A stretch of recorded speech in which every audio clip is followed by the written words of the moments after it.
और अगर पुलिस के पास इस तरह कोई वीडियो है तो रिलीज करें। वो लोग खुद इसके मतलब साजिश करता है। पुलिस को सीधा आदेश था, हम लोग शांतिपूर्ण मार्च कर रहे थे, अब पुलिस को सीधा आदेश था सरकार से कि भगवा गमछी देखे जैसे लोग हकीकत क्या हुआ आपको पता है ना, पूरी तरह से इन लोग का बना हुआ था, प्रायोजन था कि उसे हम लोग मारे, कुछ मर्डर कर दें, और इसी तरह मर्डर करने के लिए उन्होंने इस तरह का उनका दुर्दशा होगा कि बिहार का जनता जानेगा, बिहार का जनता तक पहुंच गया खबर कि 24 और 25 में क्या दशा हो जाएगा।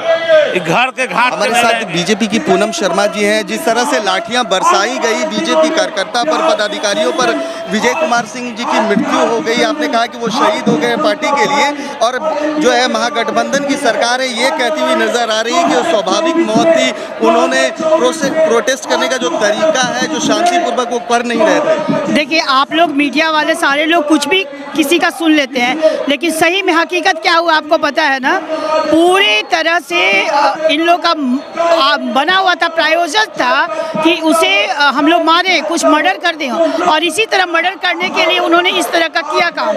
पूरे की डंडा बरसाना कहाँ तक जायज़ है बताइए आप? कानूनन जुर्म है कि माथे पर डंडा बरसाया गया है, और इस तरह के कईयों की हत्या करने की कोशिश की गई है।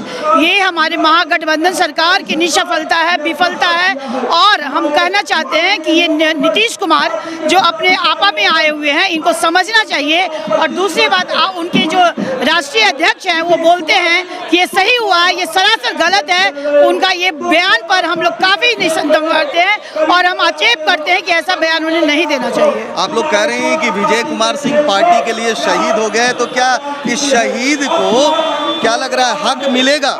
देखिए, विजय जी तो शहीद हुए ही हैं, और हम लोग पार्टी के लोग काफ़ी मर्माहत हैं, और उनको उनके घर पे हमारे प्रदेश अध्यक्ष सम्राट चौधरी जी ने गोद लिया है, और उनके घर पे 10 लाख का अभी चेक दिया है, और पूरे समय उनकी चिंता की जाएगी। और इस तरह का कार्यकर्ता का अगर मर्डर होता है, ये मर्डर है, और इस तरह का हत्या की जाती है, तो हम लोग काफ़ी आक्रोशित हैं, और आगे भी इसके पर हम लोग धरना प्रदर्शन जारी रखेंगे। प्रदेश मीडिया पदाधिकारी हैं, जिस तरह से लाठी चार्ज की गई, बर्बरता पूर्वक लाठी चार्ज की गई, क्या कहेंगे? देखिए, हम लोग सेना से रिटायर हैं, पूर्व सैनिक प्रकोष्ठ का मैं प्रदेश मीडिया प्रभारी हूँ भाजपा के, और मैं सबसे आगे था जब यहाँ पर लाठी चार्ज हुई।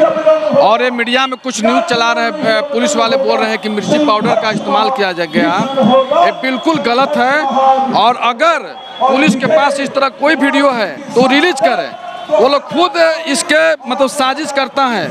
पुलिस को सीधा आदेश था, हम लोग शांतिपूर्ण मार्च कर रहे थे, अब पुलिस को सीधा आदेश था सरकार से कि भगवा गमछी देखे जैसे लोग एकदम भड़क गए, और हम लोग शांतिपूर्ण मार्च कर रहे थे, और ऐसे वो लोग मैंने लाठीचार्ज किए।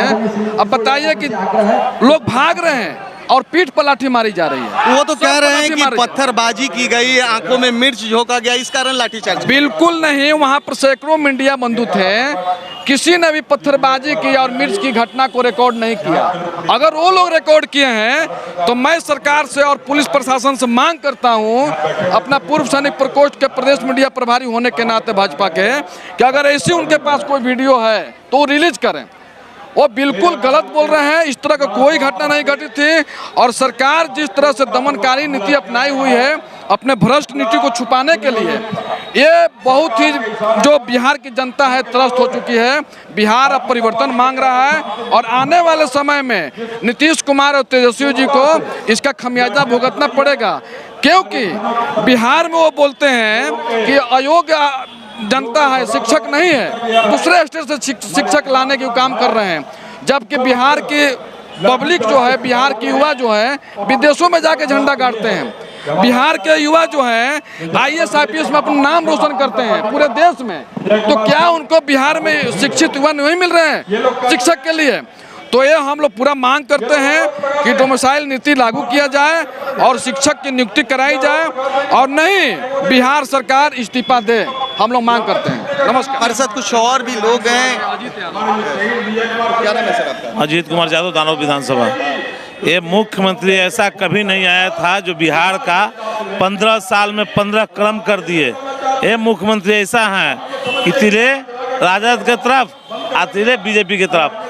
13 में गए यहाँ से, 14 में इलेक्शन में 2 सीट पर रह गए थे, फिर 15 में इलेक्शन जीते और फिर 17 में चले गए।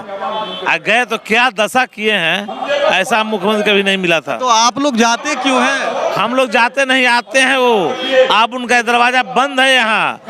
अब कि 24 में जो उनका दुर्दशा होगा कि बिहार का जनता जानेगा, बिहार का जनता जनता तक पहुंच गया खबर कि 24 और 25 में क्या दशा हो जाएगा। ये घर के घाट के नहीं रहेंगे, 2 नाव पर दुल्हा पाती खेल रहे हैं ना, दशा उनका खराब हो जाएगा। तो इन्होंने साफ कर दिया है कि जिस तरह से शिक्षकों की मांग को लेकर, किसानों की मांग को लेकर, जिस तरह से बीजेपी के जो प्रदेश पदाधिकारी थे, कार्यकर्ता थे, सब लोग सड़क पर उतरे थे। उन्होंने आह्वान किया है कि डोमिसाइल नीति को समाप्त अगर नहीं करती है महागठबंधन की सरकार, तो ये जो आंदोलन है बदस्तूर जारी रहेगा।